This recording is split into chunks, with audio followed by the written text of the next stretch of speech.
Lalu kita lanjut kepada Von Crowe-Rose Model. Von Crowe and Rose Model tentang organizational epistemology adalah model pertama yang secara tegas membedakan antara individual knowledge dengan social knowledge. Model Von Crowe dan Rose dibagi dalam dua pendekatan, yaitu pendekatan kognitif dan pendekatan koneksi. Pendekatan kognitif. Sistem kognitif menciptakan representasi atau model realitas.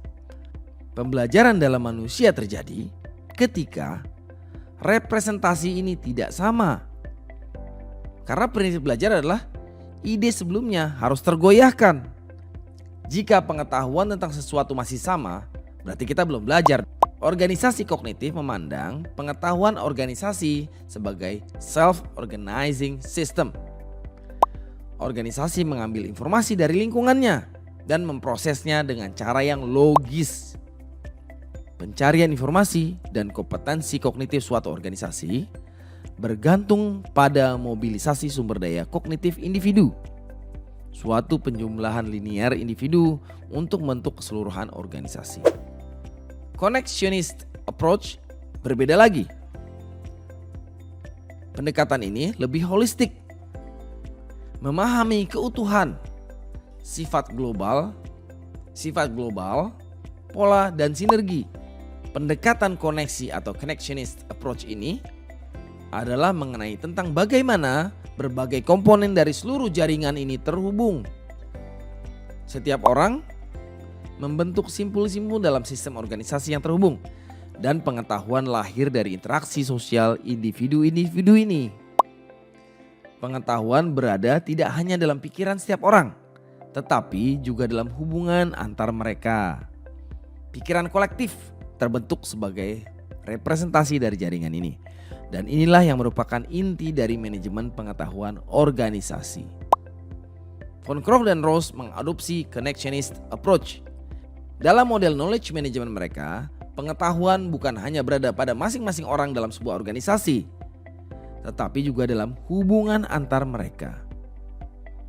Organisasi atau perusahaan harus menyediakan knowledge enabler di tempat yang akan merangsang pengembangan pengetahuan individu, kelompok, dan konten berbasis pengetahuan yang berharga. Pendekatan ini selanjutnya didefinisikan untuk mengusulkan model of knowledge enabling daripada knowledge management.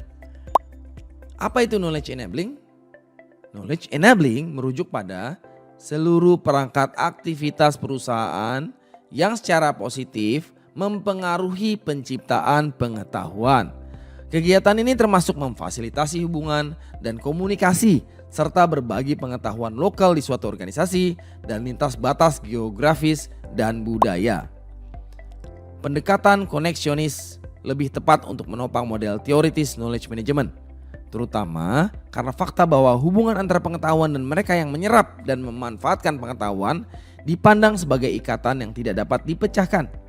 Pendekatan connectionist memberikan landasan teoritis yang solid untuk model knowledge management. Faktor suksesnya knowledge management di organisasi. Yang pertama adalah mindset individu.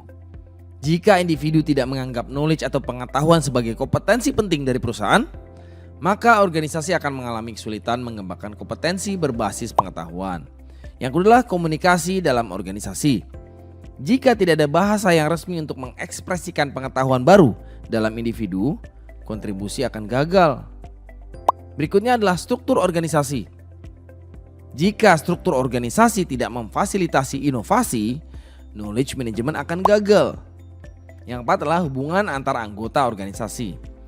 Jika anggota organisasi tidak ingin berbagi pengalaman mereka dengan kolega atas dasar saling percaya dan hormat, tidak akan ada generasi pengetahuan sosial kolektif di dalam organisasi itu. Berikutnya adalah manajemen of human resource. Jika mereka yang berkontribusi pengetahuan tidak dievaluasi dan diakui oleh manajemen puncak, mereka akan kehilangan motivasi untuk berinovasi dan mengembangkan pengetahuan baru untuk perusahaan.